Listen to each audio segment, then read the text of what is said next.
கேட்டார் அவரும். நாரத எல்லாத்தையும் கேட்டுக்கிறார். நன்னா தான் கேட்டிருக்காரு சிஷ்யர். இப்போ இவருக்கு பதில் சொல்லணும் இல்லையோ.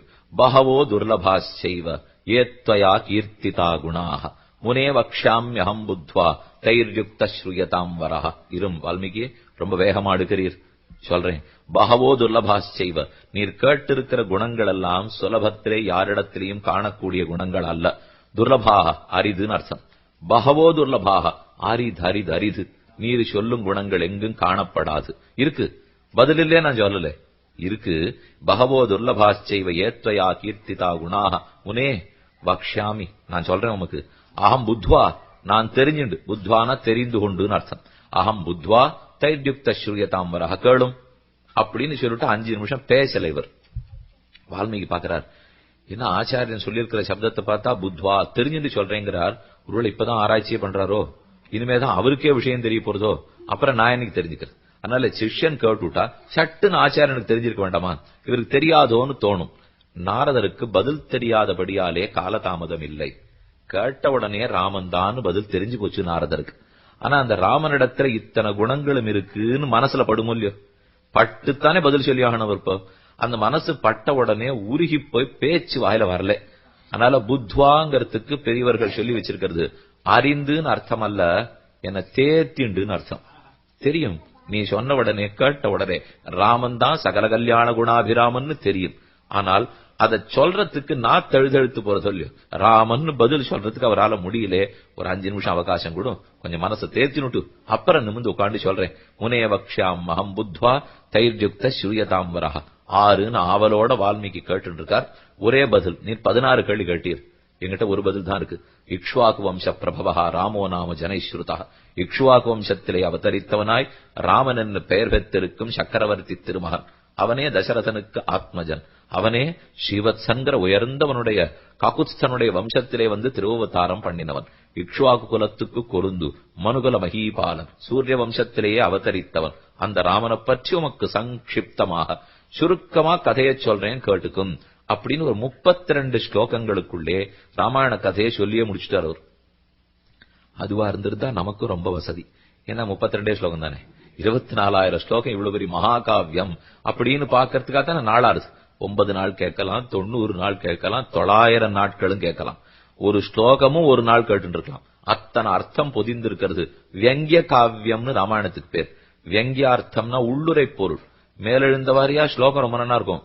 ஆனா அதுக்கு உள்ள போய் பார்த்தோம்னா இன்னும் ஆயிரக்கணக்கான அர்த்தங்கள் கிட்டும். அதனாலதான் இந்த இடத்துல தான் பார்த்து ராமன் தான் அப்படின்னு பதிலை சொல்லிட்டு ராமனுடைய சரித்திரத்தை உமக்கு சொல்லுகிறேன் கேட்டுக்கொள்ளும்.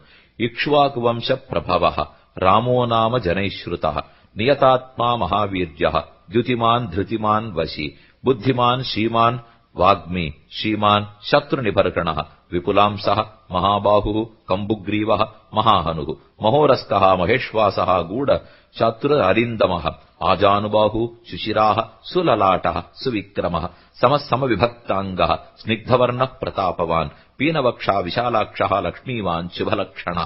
இவர் 16 கேள்விகள் கேட்டாரோ இல்லையோ, பதில்ல ஒரு பதில் சொல்லிட்டார். ராமன் தான் இத்தனை கல்யாண குணங்களும் படைத்தவன் சொல்லிட்டு அந்த இடத்திலே வால்மீகி பகவான் ராமனுடைய உருவ அழகை பத்தி ரொம்ப கேட்கல, குணங்களை பத்தி தான் நிறைய கேட்டார். ஆனா முதல்ல நாரதர் பதில் சொல்ல ஆரம்பிக்கிறார் பாருங்க. உருவத்தை பத்தி 8 ஸ்லோகம் சொல்லிட்டு அப்புறம் குணங்களை பத்தி சொல்றார். என்னை ஈர்த்தது அதுதான் வால்மீகி. உமக்கு இன்னது தெரியாது, நீர் பார்த்துட்டீர்னா நீர் இதெல்லாம் கேட்க மாட்டீர், ராமனுடைய அழகை பத்தி தான் பேசுவீர். இப்ப பெருமாளை சேவிக்கிறோம், அவர் பிரம்மம் காரணம் எங்கேயோ இருக்கார், எல்லாத்தையும் படைக்கிறார், இதெல்லாம் இருக்கட்டும் வசதி தான். ஆனா இப்ப அதை பத்தி எத்தனை நாள் சொல்லியிருந்தா நமக்கு மனசு ஈர்க்க போறது சொல்லுங்க. நம்ம பார்த்ததே இல்லை. பார்க்காத ஒரு விஷயத்தை பத்தி என்னதான் யோகம் தியானம்னாலும் மனசு ஈடுபடவே படாது. ராமன் உடனே கருநீல வர்ணம், 8 அடி வசரம், அழகில அழகே வடிவெடுத்த சீதை, இந்த பக்கம் அதுக்கு தகுந்த லக்ஷ்மணன், கையிலே பிடித்த வில்லு, கருணையே ததும்பும் விழிகள், இத ஞாபகம் வச்சிருந்தா தான் நமக்கு பக்தியே. இதை விட்டுட்டு அவரே பிருத்திவி அப்பு தேஜஸ் வாயு ஆகாசம், உண்மைதான் சாஸ்திரம் சொல்றது ஒண்ணுமே பொய் கிடையாது.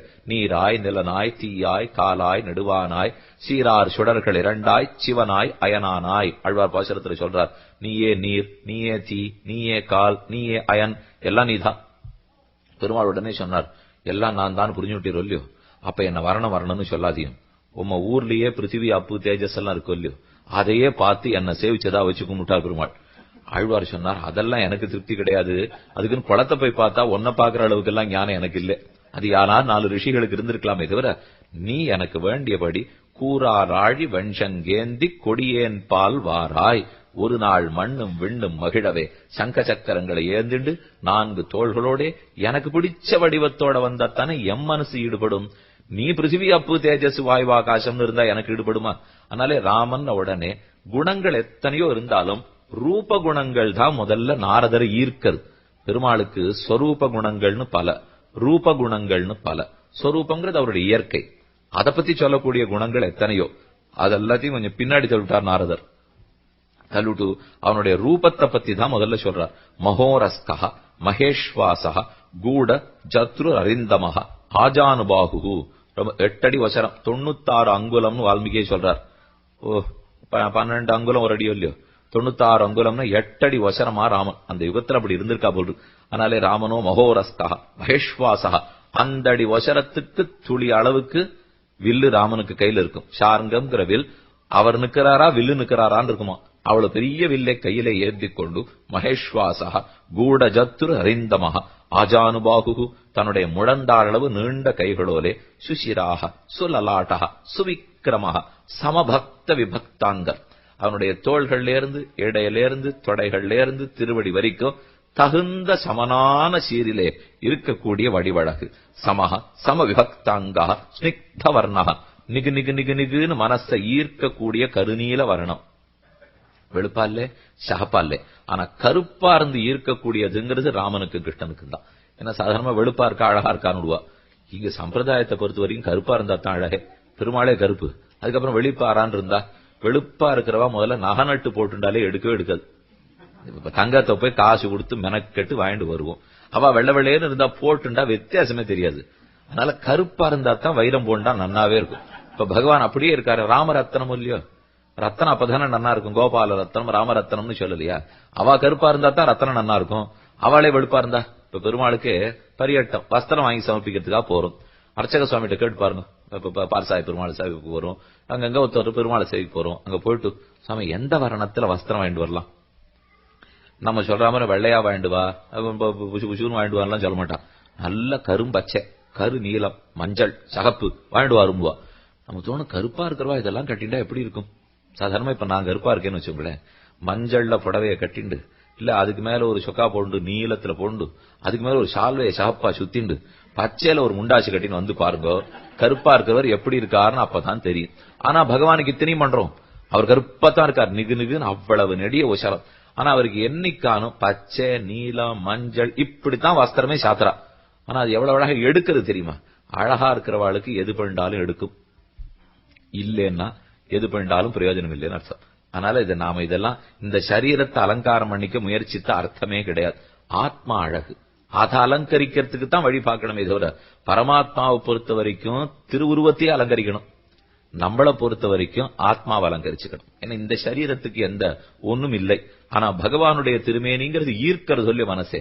அதனாலதான் அவனுக்கு அத்தனை அலங்காரத்தோட ஆச்சரியமான வடிவத்தோட பெருமாள் இருக்கிறார். சமஹ சம விபக்தாங்கா ஸ்னிக்தவர்ண பிரதாபவான் பீனவக்ஷாக, அண்ணா பருத்திருக்கிற அகன்றிருக்கிற திருமார்புகளோட விஷாலாட்சா, பெருமானுடைய திருக்கண்கள் எவ்வளவு நீண்டிருக்கும் நாள், கரியவாகி புடபரந்து மிளிர்ந்து செவ்வரியோடி நீண்டவ பெரியவாய கண்கள். அடியவர்கள் எத்தனை தூரத்தில் இருக்காளோ அது வரைக்கும் கண்ணே வருமா. நாம எங்க உட்கார்ந்துருப்போமோ பெருமாளுடைய கண்ணு கிடுகிடுன்னு வளர்ந்து நம்ம அளவுக்கு வந்துரும். வந்து தூது பேசுமா நம்ம கிட்ட, ஏன் எனக்கு அடிமைப்பட மாட்டியா, ஏன் அழக உன்னை ஈர்க்கலையா, ஏன் என்கிட்ட நீ பக்தியா இருக்க கூடாதுன்னு கேட்கும். அழ்வார் ஒரு பாசுரத்துல சொல்றார், ஏழையராவி உண்ணும் இணைக்கூச்சங்களோ அறியேன், ஆழியங் கண்ணபிரான் திருக்கண்கள்களோ அறியேன். இது திருக்கண்களா இல்ல யமனா தெரியலேங்கிறார் அவர்.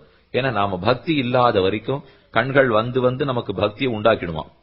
பக்தனா இப்ப உடனே சேவிக்கணும்னு துடிக்கிறான் பாருங்க, அவர் சேவையை சாய்க்க மாட்டார், மறைச்சு விடுவார். மறைச்சு விட்டா இவன் தவிக்கிறான், போ எப்ப பார்க்க போறேன் எப்ப பார்க்க போறேன்ட்டு. இருக்கட்டும் கொஞ்ச நாழியான்னு தவி, எத்தனை நாள் நீ இல்லாத நான் தவிச்சிருப்பேன், கொஞ்ச நாள் நீ தவித்தாத்தான் பக்தி உன்னிடத்துல முற்றும். அப்ப பெருமானுடைய கண்கள் யம நாட்டம் படுத்துறதான். ஏற்கனவே இவ்வளவு நல்ல திருக்கண்களை காமிச்சியே இப்ப என்னையே அதை மறைச்சுட்டதுனால யமநாட்டம் சமப்படுத்துறதேன்னு ஆழ்வார் தெரிவிக்கிறார். அதைத்தான் விஷாலாட்சா, நம்ம நீளமான திருக்கண்கள். பிராட்டிக்கு விஷாலாட்சின்னு பேர், அவனுக்கு விஷாலாட்சகான்னு பேர். இந்த பேர்ல ரொம்ப இப்பெல்லாம் யாரும் வைக்கிறதே கிடையாது. என்னது அந்த நாள்ல இருந்து போல கர்நாடகம் ஒன்னு சொல்றோம் பாருங்க, இந்த பேர்லாம் பழைய பேரா போச்சுன்னு அதெல்லாம் எடுத்துக்கிறது இல்லை. அதுக்குன்னு போட்டிருக்கான் புஸ்தகம் எல்லாம், உங்கள் குழந்தைக்கு 1000 பெயர்கள் அப்படின்னு புஸ்தகம் இருக்கு. சஹஸ்ரநாம வாசின்னு ரொம்ப வருஷமா சொல்லி பார்த்தோம், கேட்கல. ஆரோ தான் ஆங்கிலத்துல உங்கள் குழந்தைக்கு 1000 பெயர்கள்னா அதை வாங்கினா இங்க இருந்து தான் அங்க போயிருக்கு. அவன் என்ன புதுசா உற்பத்தியா பண்ண முடியும் பேரை போயாம? இதே நாமத்தை மகாலட்சுமி அட்டோத்தரத்திலிருந்து எடுத்துப்பா, சஹஸ்ரநாமத்திலிருந்து எடுத்துப்பா, பெருமாள் விஷ்ணு சஹஸ்ரநாமாத்தியாயத்திலிருந்து இங்க இருந்து கொஞ்சம் எடுத்துப்பா, சேர்த்து போட்டாச்சுன்னா ஒரு புஸ்தகம். இதுக்கு நாமே சஹஸ்ரநாமம் தெரிஞ்சுட்டு இருக்கலாம், தெரிஞ்சுட்டு நாமே பேர் வச்சிருக்க மாட்டோமா? அப்படி அந்த மாதிரி பார்த்தோம்னால் இப்படி வரிசையா பல பெயர்கள் போட்டிருக்கு. இந்த நாள்ல விஷாலாட்சி, விஷாலாட்சன் அப்படின்னா ஒன்னும் ரொம்ப பேர் வைக்கிறது இல்லை. ஏன்னு பிற்பாடு ஒரு சமயம் வரும். அந்த சமயம் அந்த கட்டம் வரும்போது அது சொல்றேன், ஞாபகம் மட்டும் வச்சிருங்கோ. நான் மறந்துபட்டேன்னா ஞாபகப்படுத்துங்க, அப்ப கண்டிப்பா அப்புறம் சொல்றேன். சம விபக்தாங்க ஸ்னிக்தவர்ண பிரதாபவான் பீனவக்ஷாஹ விஷாலாட்சः லக்ஷ்மீவான் சுபலக்ஷணः ரக்ஷிதா ஜீவலோகஸ்ய தர்மஸ்ய பரிரக்ஷிதா ரக்ஷிதா ஸ்வஸ்ய தர்மஸ்ய ஸ்வஜனஸ்ய ச ரக்ஷிதா. ராமனுக்கு பெருமையே தன்னுடைய அந்தப்புறத்தையும் விட்டு கொடுக்க மாட்டார், நாட்டையும் விட்டு கொடுக்க மாட்டார். இந்த ரெண்டு அவருக்கு சமமா பார்த்துக்கிட்டு தெரியும். ரக்ஷிதா ஸ்வஸ்ய தனக்கு இருக்கக்கூடிய ஜனங்கள் யாரோ, ஸ்வஜனஸ்ய ரக்ஷிதா ரக்ஷிதா ஜீவலோகஸ்ய உலகத்தையும் ரட்சிச்சிருவர், ஸ்வஜனத்தையும் ரட்சிச்சிருவர். ஆனா கண்ணன் ஸ்வஜனத்தை விட்டு கொடுத்துருவார், லோக ரட்சணத்துக்கு நிறையவே பாடுபடுவார். ஆனா அந்தப்புறத்தை என்ன பண்ணிருந்தா தெரியாது, அதை விட்டுடுவார். ஆனா ராமன் ரெண்டுத்தையும் சேர்த்து பார்த்துக் கொள்ளுகிறாரோ இல்லையோ. கண்ணன் என்னும் கருந்தெய்வம் காட்சி பழகி கிடந்தேனேன்னுட்டு ஆண்டாள் ஒரு பாசுரத்துல சொல்லச்சே, பெண்ணின் வருத்தம் அறியாத பெருமான் கண்ணனுக்கு பேர் கொடுக்கிறாள். பெண்களோட வருத்தம் இவருக்கு என்னதுன்னே தெரியாது, அதனால எங்களை இவர் கண்டுகொள்ளவே மாட்டார்.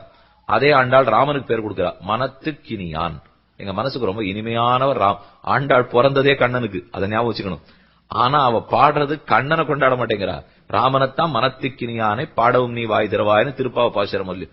அதனால ராமன் எல்லாருக்கும் மனத்துக்கினியான், 6 மனத்தையும் ஈர்க்கக்கூடியவர். சத்ருக்கள் கூட விதிவிலக்கல்ல, சத்ருவாகவே இருந்தார் கூட சத்ரோ பிரக்யாத வீரியஸ்ய ரஞ்சனீயஸ்ய விக்ரமஹேனுட்டு சத்ருக்கள் கூட ஈர்க்கப்படும்படியான அழகுடையவர், அவருடைய சரித்திரங்கள் படைத்தவர். ரக்ஷிதா ஸ்வஸ்ய தர்மஸ்ய ஸ்வஜனஸ்ய ச ரக்ஷிதா சர்வதா பிகத சத்பிஹி சமுத்ரைவ சிந்துபிஹி ஆர்ய சர்வசமச்சைவ சதைவ பிரியதர்சனः சச சர்வகுணோபேதः கௌசல்யானந்தவர்தனः. கௌசல்யனுடைய ஆனந்தத்தை வளர்ப்பதற்கென்னே ஸ்ரீ ராமச்சந்திரனாக பிறந்தவன் எப்ப இவர் கதை சொல்றாரோ அப்ப ராமன் பிறந்து கதை ஆயிடுத்துன்னு அர்த்தம். கதை நடந்து முடிந்த பிற்பாடுதான் இப்ப இது நடக்கிறதே. இப்ப நாம இந்த விட்டூர் கான்பூர்ல நடக்கிறது எப்போன்னு பாக்குறோம், ராமன் சீதையை மீட்டு கொண்டு ராஜ்யத்துக்கு திரும்ப போய் பட்டாபிஷேகம் பண்ணிடாச்சு. ஆனப்புறம் தான் இப்ப நாரதர் வந்ததே. ஆனால் இன்னும் ராமன் நாட்டை ஆண்டு இருக்கார், புறப்பட்டு போயிடலேங்கிறதுக்காக சொல்றேன். கதை முடிஞ்சு போச்சு, 40 வருஷ கதை முடிஞ்சு போச்சு. ஆனா ராமன் புறப்பட்டு ஸ்ரீவைகுண்டத்துக்கு போலே. அந்த சந்தர்ப்பத்துல தான் நாரதர் வால்மீகி ஆசிரமத்துக்கு அவன் தான் ராமச்சந்திரன் சரித்திரத்தை காட்டி, விஷ்ணுனா சதிருஷோ வீர்யே சோமவத் பிரியதர்சனா காலாக்னி சதிருஷ குரோதே க்ஷமயா பிருத்திவி சமஹ. 2 கேள்வி சேர்த்து கேட்டார் வால்மீகி. யாருக்கு கோபமே வராது? ஜிதக்ரோதா கஹா, கோபத்தை ஜெயித்தவன் யார்? கடைசி கேள்வி கேட்டார், கஸ்ய பிப்பதி தேவாச்ச ஜாதரோஷஸ்ய சயுகே, யாருக்கு கோபம் வந்துருத்துன்னா தேவர்கள் கூட பயந்துபடுவார். உடனே இவர் என்ன சந்தேகப்படணும், இது என்ன கோபத்தை ஜெயித்தவர் யாருன்னு இவரே கேட்கிறார். யாருக்கு கோபம் வந்துருத்துன்னா தேவர்கள் கூட பயப்படுவான்னு கேட்கிறார். ஒன்னும் கோபம் வரணும், இல்ல வரப்படாது. ரெண்டும் ஒத்த இடத்துல இருக்குமான்னா கோபமே வராது. ஆனா எப்ப தெரியுமா வரும்? தன் அடியவர்களிடத்துல யாரேனும் அபச்சாரப்பட்டால் மட்டும் வரும். தன்னிடத்துல எத்தனை அபச்சாரப்பட்டாலும் கோபம் வராது. தன் பக்தனிடத்துல எங்கு யார் அபச்சாரப்பட்டாலும் அப்ப வர்ற கோபத்தை பார்க்கணுமே. தெய்வங்கள் கூட நடுங்கி போயிடும், 6 எதிர் நிற்க மாட்டார்கள். தன்னை ராவணன் அடியா அடிச்ச வரைக்கும் ராமனுக்கு கோபமே வரல, சிரிச்சுட்டே அத்தனை ஏத்துட்டு இருந்தார். ராமன் பார்த்து கோபமே போ அப்படின்னா போகுமா, கோபமே வா அப்படின்னா வருமா? எப்ப வேணுமோ என்ன பாசுரத்துல கொண்ட சீர்ஷம் ஒன்று உண்டுன்னு திருவங்கியாழ்வார் சாதிக்கிறார். வேணும்னு நீ கோபத்தை ஏத்துண்டாத்தான் உண்டு. கோப குரோதம் ஆகாரய தீவிரம்னு வால்மீகி ராமாயணத்திலே ஸ்லோகம். வேணும்னு கோபத்தை தன் மேல எடுத்து போட்டு வரான், கோபமே வராது. வேணும்னு எடுத்துப்பார். எப்போதென்னால் தங்கிட்ட அபச்சாரப்பட்டா இல்ல, தன் பக்தனிடத்தில். ராவணன் ஹனுமார் பேர்ல முதல் அம்பு விட்டா, அப்பதான் ராமனுக்கு கோபமே வந்தது. இனி இவனை உயிரோடு விட்டு வைப்பதில்லை என்று கோபப்பட்டாரோ இல்லையோ. அப்ப இதுவரைக்கும் கோபத்தை ஜெயிச்சிருந்தார், கோபம் வந்துட்டா குணமென்னும் குன்னேறி நின்னார் வெகுளி கணமேனும் காத்தல் அரிது. குணமென்றும் குன்றேறித்தான் நிற்கிறான். ஆனா அப்படிப்பட்டவர்களுக்கு கோபம் வந்துருத்துன்னு வச்சுங்கோ, நம்மால தாங்கறதுக்கே முடியாது. அதனாலதான் ரெண்டையுமே சேர்த்து கேட்டார்.